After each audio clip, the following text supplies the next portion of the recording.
We're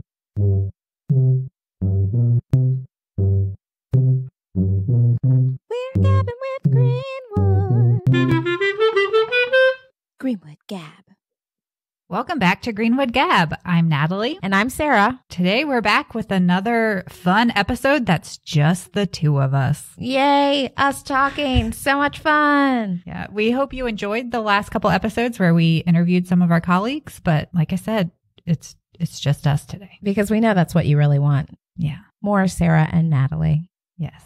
So today we thought we would do a back to school theme. Like we've mentioned before, we love a good theme. We do love themes and we love to read. Yes. So we're doing some back to school book lists. So we both put together a list of books that are set at school or have something to do with school. I'll admit mine is kind of all over the place. And we have no idea what is on each other's list. So this will be a surprise. Mine's also a little all over the place. I tried to get a little literary, a little just cheesy YA paranormal. There's everything on here. I think I'm going to go out on a limb and say none of mine is literary. Lots of YA, a couple of mysteries. There you go. So yeah, so who wants to start? I'll go first. Okay. These are in no particular order. I also want to say that I don't want you to think that I loved one book more than the other. I mean, I definitely did love some of these books more than the others, but I won't tell you which ones. I know. And I don't know why I'm like nervous to do this. It's like hard to tell people your taste in something. And then they're like, I actually hated that book. Why are you talking about that book? Don't judge us. So I'll try not to do that to you as you start. All right. So my first book is Fangirl by Rainbow Rowell. It's about a young woman named Kath who's going off to college. She and her sister, she has a twin sister, they're going to the same college, and she kind of has this idea of what going to college is going to be like. And her sister is like, yeah, I don't want us to room together. We need to go meet new people and do new things. And so she's sort of crushed because now she's living with a stranger and she doesn't really like getting to know other people very well. It's not something that comes naturally to her. She's kind of lost herself in writing fan fiction for a Harry Potter-esque kind of story called Simon Snow. And she also deals with some issues with, she wants to be a writer, and her fiction writing professor, creative writing professor says basically that fan fiction is just plagiarism and she's not creative. And she's like, I have 35,000 people that read my fan fiction every week, which let's get our listenership up to 35,000. Do you think we can get 35,000 people each week to download our podcast? How awesome would that be? I would be happy if we could just get like all of Longwood to listen to our podcast. So it's at like 5,000-ish students plus faculty staff. Goal is 5,000 downloads a week. Challenge accepted. I mean, well, semi-weekly, right? That's when we say we release our episodes.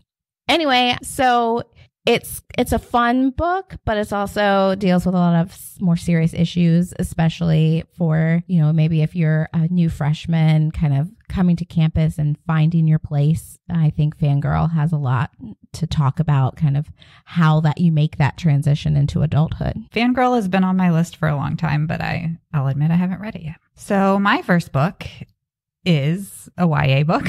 We're throwing it back to high school. This book is called This May End Badly by Samantha Markham. It was published fairly recently, so April 22. It's a YA book, so it's got some tropes. So there's enemies to lovers, fake dating, school pranks, and school rivalries. It's about two boarding schools, one for girls and one for boys, that are right across the street from each other. And there's kind of a group of girls that the book focuses on that are the head of the main group that does the pranks, I guess. They're not like, I wouldn't say clique, but they're part of the group that does the pranks with the boys' school. I also have one, not that same one, about pranks and boarding schools. So that is a little bit of a trope in YA. Yeah, I wonder if it's the same one that I also have on my list, because I have another one. But so this one, like I said, there's fake dating because the main character's name is Doe, short for Dorothy, and she decides to fake date actually one of the cousins of her main rival at the boys' school, just to kind of get under his skin.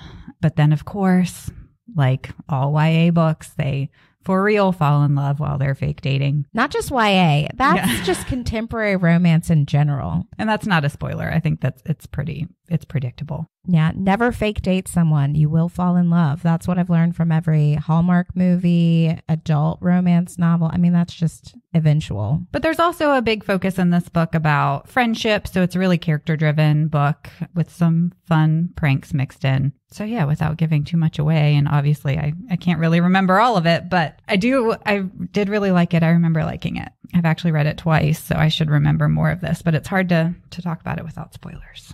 Sounds interesting. All right, is it my turn? Yes, it's your turn.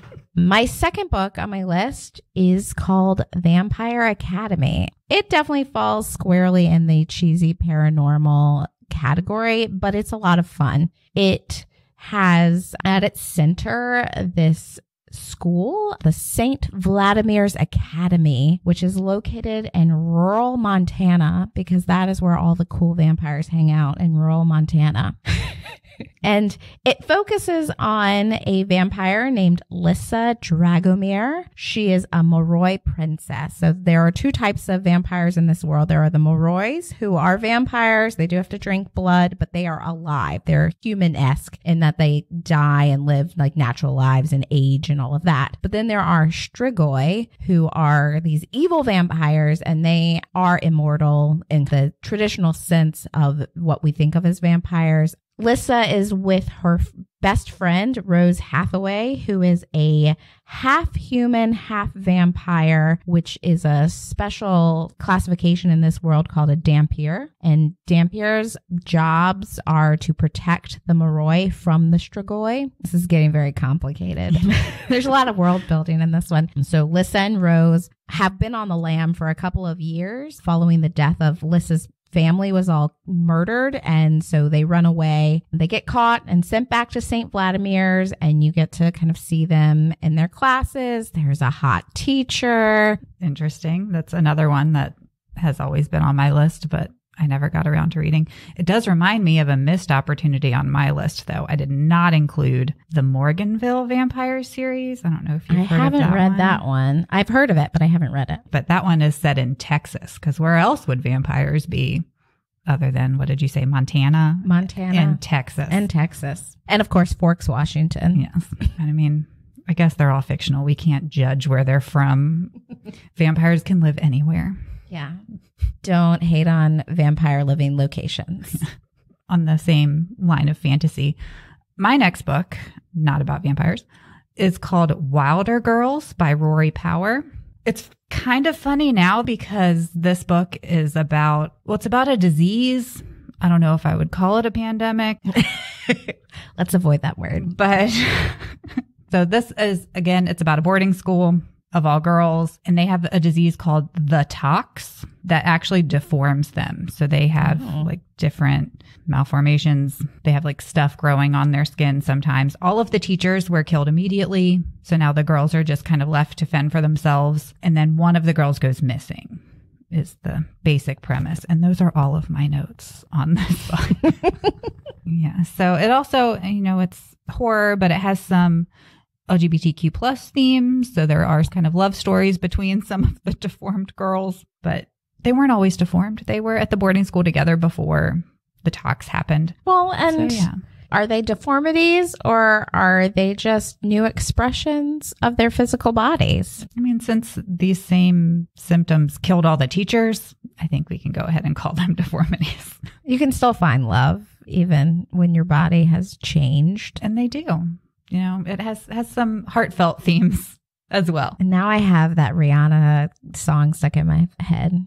We found love in a hopeless place. If this book were ever made into a movie.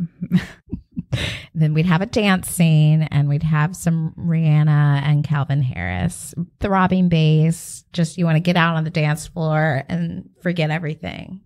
You can't see it right now, but I'm dancing. Just a lot of arms because we're sitting down. Yeah, it's an arm dance. It's mostly kind of like that fist pound, like almost kinda. boxing. Yeah, but not. So let's move on. My third book takes place at Brakebills, which is a school for magical pedagogy. And it is called The Magicians by Lev Grossman. It's about a guy named Quentin Coldwater, who is a miserable high school senior who stumbles across a magical college in upstate New York and gets to sit the examination for entrance, passes it. So bam, he's at Brakebills. He and a group of other students kind of go through Brakebills. You kind of see that college is boring sometimes, no matter what you're studying. So even something as interesting as magic can get tedious when you have to practice it over and over again. This group of friends that it focuses on are all obsessed with this children's book series called Fillory.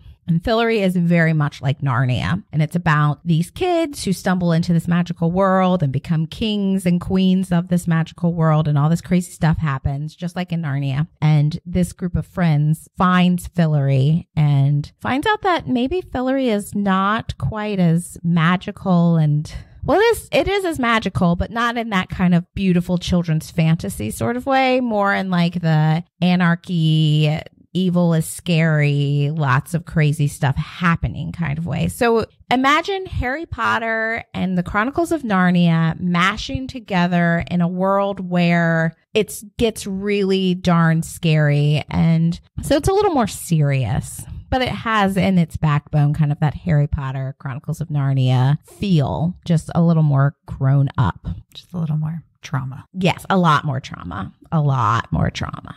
Interesting. I actually hadn't heard of that one. So very cool. So my next book, we're transitioning into college now. So this book is set in college and it's called Never Saw Me Coming by Vera Kurian. There's going to be some mispronunciations as I go through my list. So I hope that's how you say her name. So this book is about some college students who get into college on a scholarship. And as part of their scholarship, they are required to participate in a psychopathy study because all of them are psychopaths. Ooh. So they get into this college and, you would think that they, may get themselves into some trouble, may do some psychopathic things. But no, it turns out someone finds out about them and they are then hunted and start to be killed off. So this is more of an adult mystery, kind of thriller, I guess, more than mystery. Sounds a little bit like Dexter Goes to College. Yeah, kind of. It's definitely on the same level. So the main character here is Chloe, and we get her first person perspective, but we do get a couple other like third person narrators. So you get kind of inside the head of some of the other characters. Obviously, the characters are very unlikable in this novel, but you still get pulled into the story, or at least if you like the same kind of books I do, you get pulled into the story. So you still care about what happens to them, even though they're kind of annoying and they make bad decisions.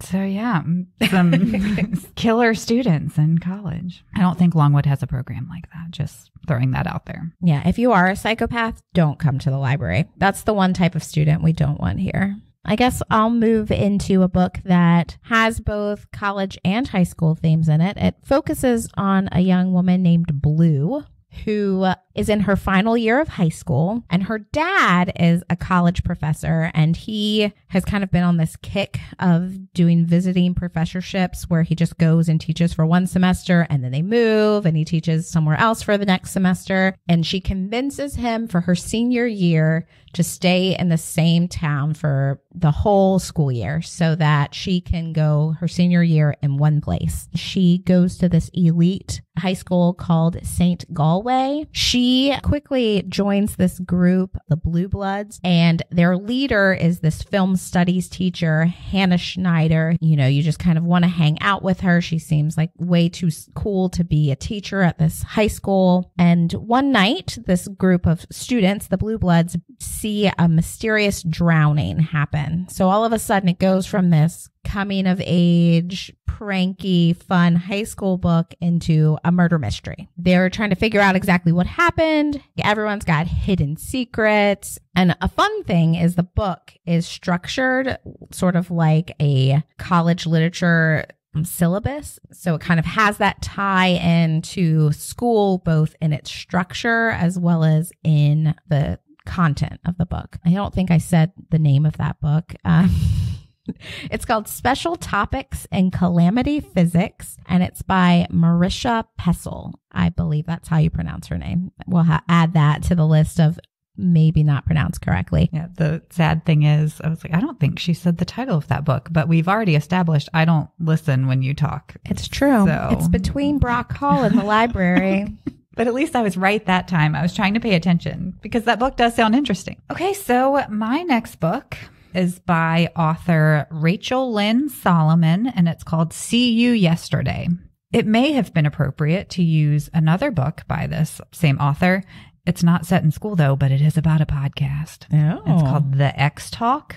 It's adult romance. I recommend it. But like I said, it's not set at school. So instead, I'm talking about it.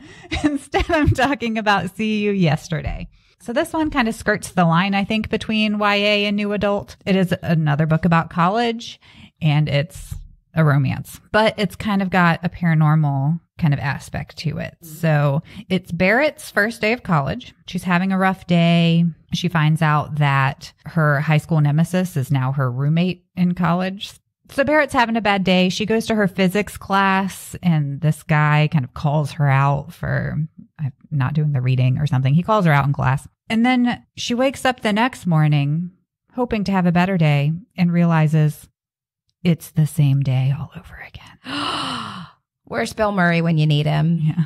So she goes to physics class again, and through, various conversations with this same boy who kind of called her out in the first day's class, she realizes that he's also reliving the same day over and over again. Oh, now we got like Russian Doll vibes. Have you seen that? I haven't seen that. It's on Netflix, and she dies and then comes back to life at the same time so she's reliving the same time. And in one of the episodes, she meets a character who's like, they're in this elevator that's falling, and she's like, aren't you freaked out? And he's like, no, this happens all the time. And so she realizes, there's someone else that's doing this too. Yeah. So same vibes. I really like this author. It's a kind of fun new twist on, she usually just writes kind of contemporary set in the real world kind of books. But this one has that extra fantastical element of, I don't want to say time travel. Is it time travel to just relive the same day over and over? I mean, you're definitely playing with timelines. Yeah. Timelines and romance. That actually sounds really interesting. I might add that one to my ever-growing to-read list. I actually read this in one sitting, so it was really fun. Okay. Well, we mentioned earlier that there is quite a trope of boarding school prank romance comedies. And my next one is one that fits into that. And it's called The Disreputable History of Frankie Landau Banks. And it's by E. Lockhart. Frankie Landau Banks is sort of this incredibly intelligent girl who has been a little bit of an ugly duckling. And then her sophomore year, when she returns to her very prestigious boarding school, she has become hot. She catches the eye of a senior who is really cool. And so she starts dating him. And through him, she finds out about this secret society called the Loyal Order of the Basset Hounds. But this secret society is an all-male secret society. And so no matter how clever and cool she is, she can't break into the ranks of this order. And she kind of hates that. So she does some finagling and sneaking around and ends up manipulating this loyal order. She, secretly sends them these messages, and they think they're from somebody that they're supposed to listen to, having no idea that they're from her. And so she gets them to pull all these crazy pranks. And so she's completely manipulating all these high school boys who think they are so great and have no idea that it's really this 15-year-old girl who is calling all the shots. Of course, it blows up in her face. She gets in trouble. Everyone hates her. But one of the things I really love about it is she kind of realizes that if you're with somebody who only appreciates you for one side of who you are, it's not worth it, right? Like, she's beautiful, but she's also crazy intelligent and funny. And she wants someone who sees the whole picture and not just, oh, Frankie's that hot girl now, right? And so it's fun, it's lighthearted, but there are it's a little bit of a feminist manifesto of not taking yourself for granted. Sounds fun. And that is not a book that I have on my list about boarding school rivalries or whatever. Well, there we go. There are so many of them. I mean, it's a trope for a reason, right? Yeah, because we like reading about them. It's fun. So my next book is another horror mystery novel by Riley Sager called Survive the Night. So this one, I wouldn't say it's really set at school, but it starts with a student trying to find a ride home. So in order for her to get a ride, there's a ride share board on campus. Actually, she's trying to leave college. So again, like I said, I'm kind of pushing the back to school limits here. So she's trying to leave, like be totally done with college after her roommate is murdered. So starts off lots of fun. Yes. Lots of fun. And you would think that she finds a ride by some guy, obviously that she doesn't know, who just posted on the rideshare board that he could take people places. So you'd think that maybe, you know, he does something to her. He's the killer. Something happens. And I won't spoil it, but there's a lot more going on than just like her being in the car with this guy. So they're in the car for a while. They stop at a diner. They end up at like a house, I think. So different settings, but yeah, it's definitely a lot going on. If you've read Riley Sager, you know there's always some kind of twist. So of course that happens here. So nothing about this is predictable. So it starts with a murder, but there may be another one. Yes. So she does think. So I guess I'll just go ahead and say it. It's like I said, nothing's predictable. The car guy isn't actually trying to kill her, but she thinks he is. So there's a lot of that through most of the book, but there's more happening. All right. So what's your next book? All right. My next book, completely different. You don't say. No murder. We're back in high school. Anna is approaching her senior year of high school in Atlanta, Georgia. She's really looking forward to hanging out with her best friend. She's got this great job at the local movie theater in Atlanta. I don't know what that means in Atlanta. There's probably a million movie theaters. You know, she's got a crush on a boy and it might be becoming something more. Everything's great until her dad decides, because he's now become this fictional world's version of Nicholas Sparks. You know, he's writing all of these wonderfully emotional romances that are getting turned into movies. He's making money hand over fist, that he's going to send her off to be a little more cosmopolitan than maybe what her Atlanta schooling can give her. So she gets sent to a boarding school in Paris. She's very nervous to be in Paris. She's like afraid to leave the campus of her boarding school to explore this, you know, amazing city. She knows it's an amazing city, but she doesn't even know where to start. She doesn't speak French. She's just very uncomfortable. But then there's another student named Etienne who has a British accent, but also speaks French flawlessly because it's like French and English. And he gets her out of her bubble. He takes her around Paris and shows her all the sights. And this great friendship starts maybe becoming something more, except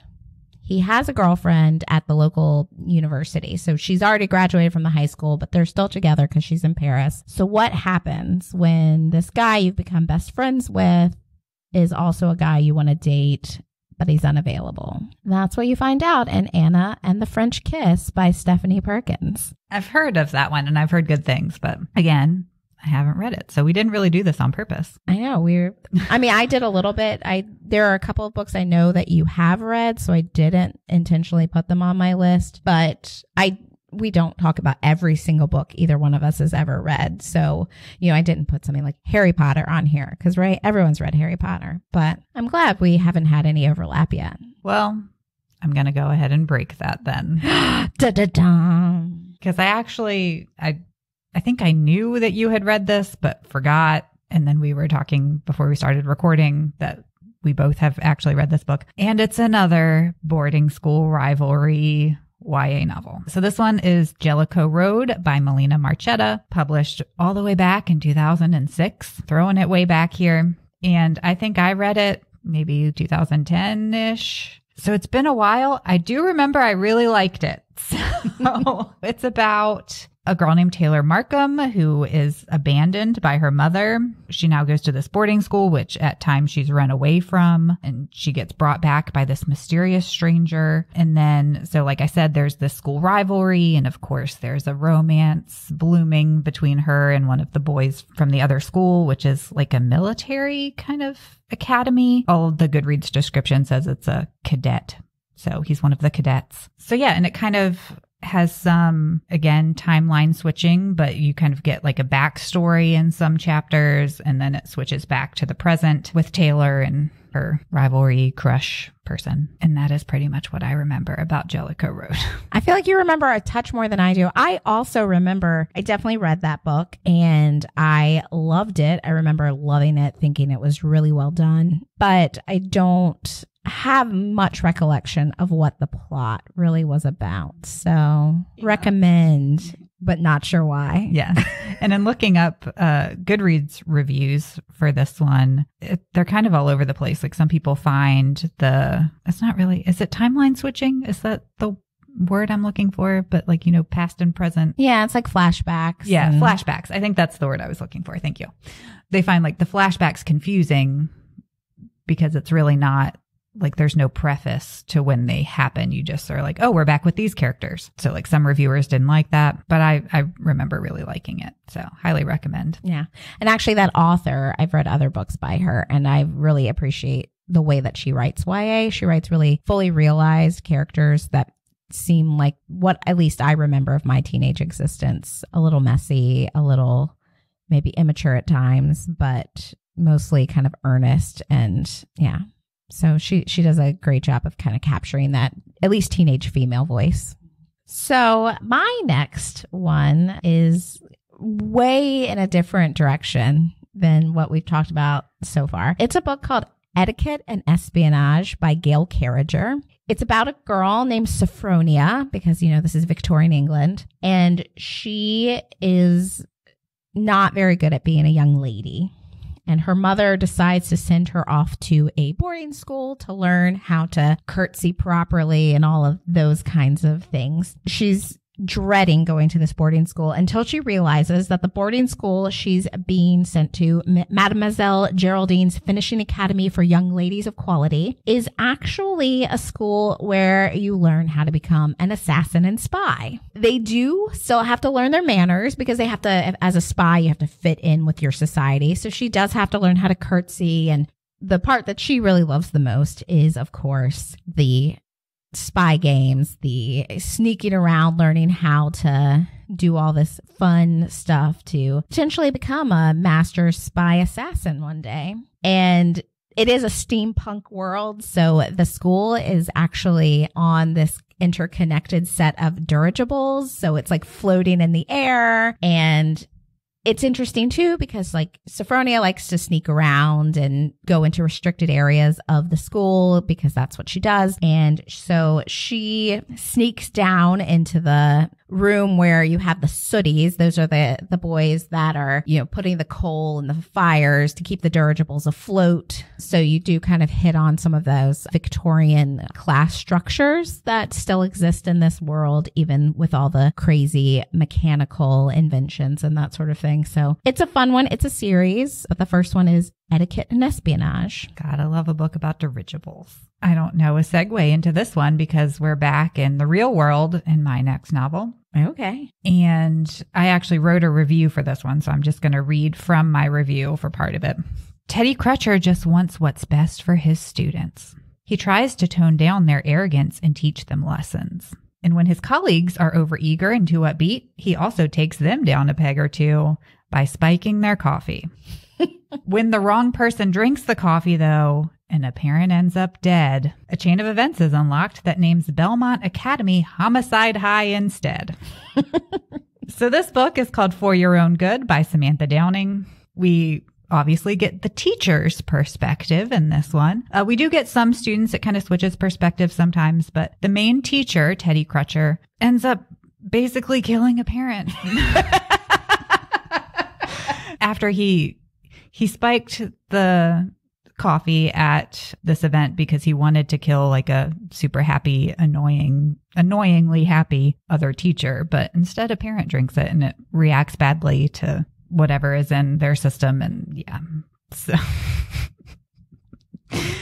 so another kind of boarding school novel, but from a teacher's perspective.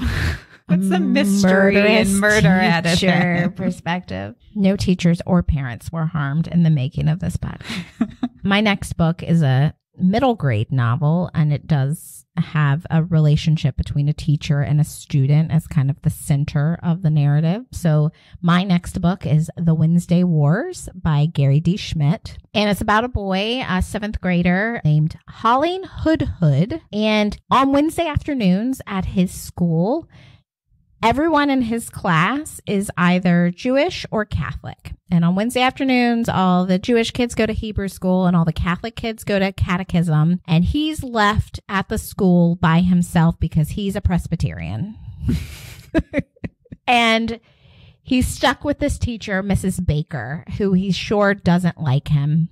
They embark on this year-long situation where she starts making him read Shakespeare. He's not very happy about it, although he does eventually kind of learn to appreciate Shakespeare. But he reads it, they have to discuss it. You know, who wants to like have to do extra work while all your other friends are not at school? But it's set in the late 60s. And of course, in that time period, there's a lot happening in the world. So there's the background of the Vietnam War, of, you know, he has a sister who wants to be a flower child and kind of escape their oppressive upbringing.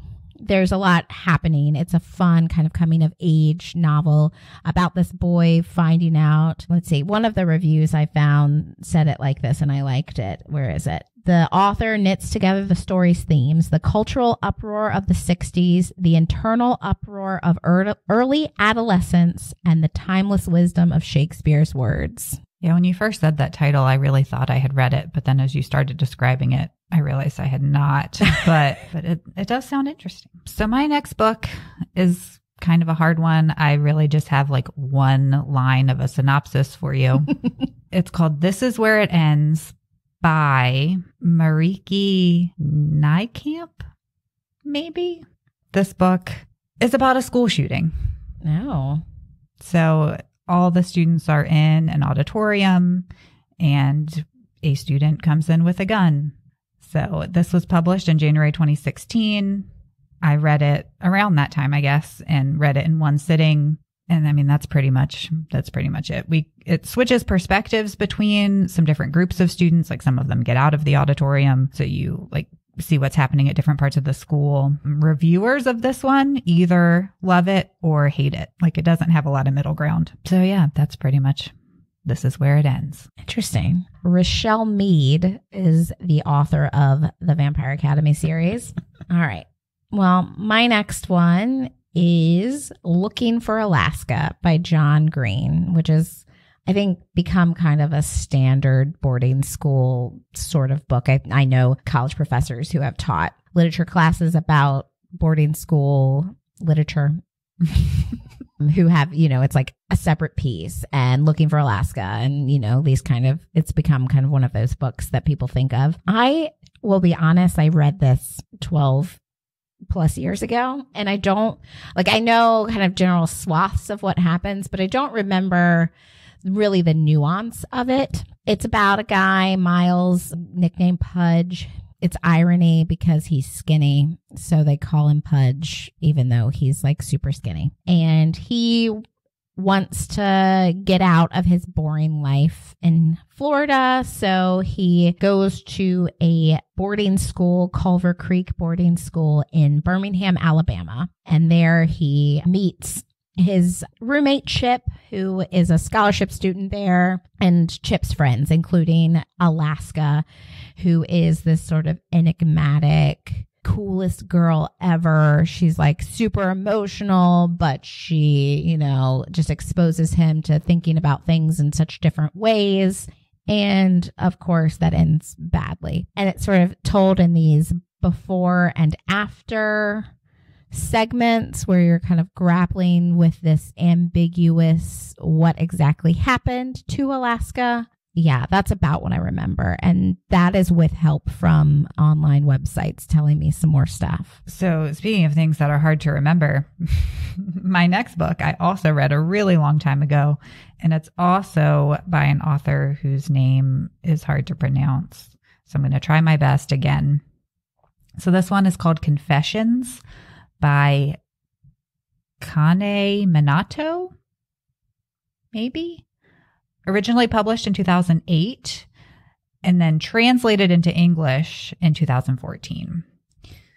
So this one, again, is about a teacher who shows up to class one day to tell her students that she's quitting, but she has one last lecture for them. In the lecture, she basically accuses her students of murdering her daughter. Wow. So the whole book is like you find out what happened to the daughter. It has some alternating voices and perspectives, some twists and turns, but I really remember nothing else.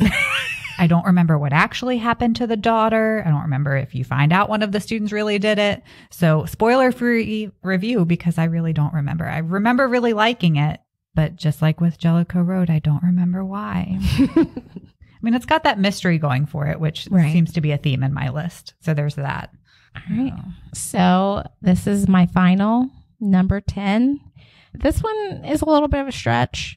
I will be honest. I was finishing compiling this list about 12 hours ago, which was past my bedtime last night. We've already established we tend to procrastinate on things. It's true. So I was like, number 10, I just got to pick one more, just one more. And I went with this one. It's a very good book, Jane Eyre by Charlotte Bronte. Probably you don't think of it as a school novel, but the first 10 or so chapters deal with Jane as a young girl, both at her aunt's house, the Mrs. Reed. But then, of course, she gets locked in a room, has a crazy panic attack.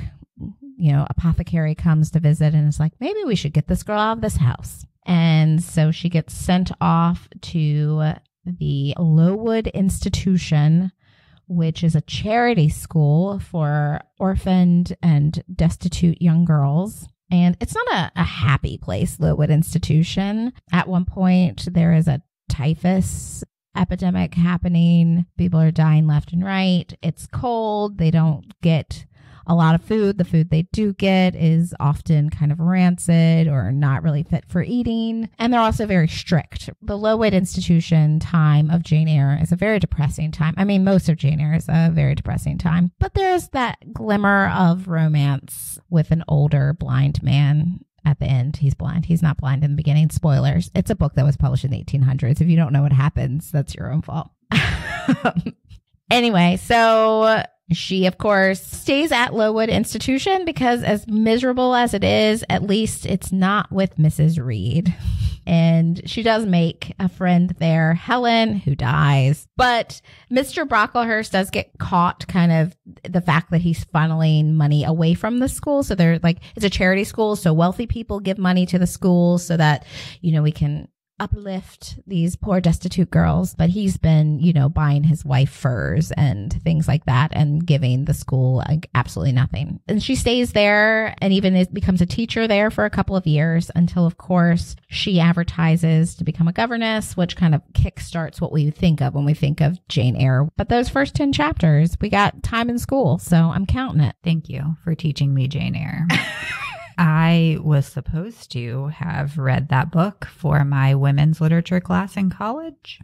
I did not. Shame on you, Natalie. But I ended up going to grad school and now I'm here. So it all worked out.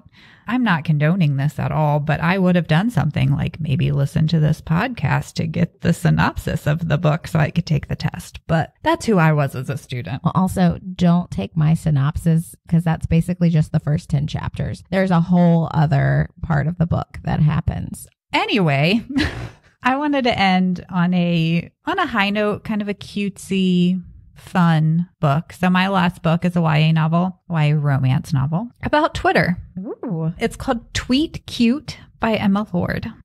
So it's set at high school, but the main story is about a girl named Pepper whose family owns a chain of fast food restaurants called Big League Burger. And Pepper ends up running the Twitter account for Big League Burger. Now, on the other side of things, we have a boy named Jack, whose family owns a small, family-owned restaurant. And they have this iconic grilled cheese recipe that was made by his grandmother, and only his store sells it.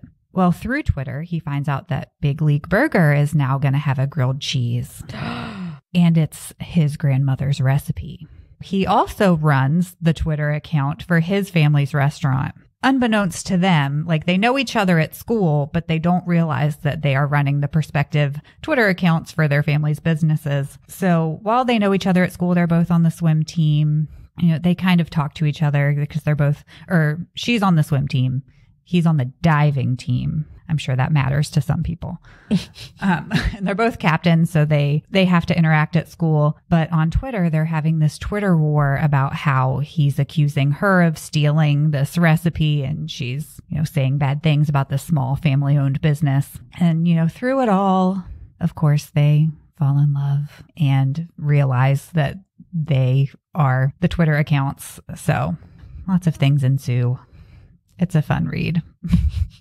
They found love in a hopeless place. Gotta love a good Twitter war romance. But yeah. Oh, the good old days when Twitter was just used for grilled cheese wars. Yes. If you're looking for a list of the books that we mentioned, we're on Goodreads. Woo! Request to be our friend. It's a public account. You can just look it up. Goodreads.com/GreenwoodGap. Those are our book lists for our back to school themed episode. Yeah, that was a lot of talking. It really was. Maybe we should wrap this up. Sounds like a good idea. So thank you for listening. Follow us on all of our social media accounts. If you've listened to this before, you know what they are. I'm not going to say them again. There'll be a slide on the screen on the YouTube video. Have a great.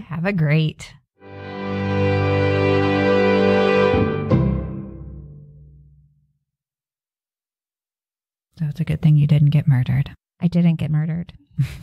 I've said that more than once in my life where I'm like, man, that was probably not the best decision. It's a good thing I didn't get murdered.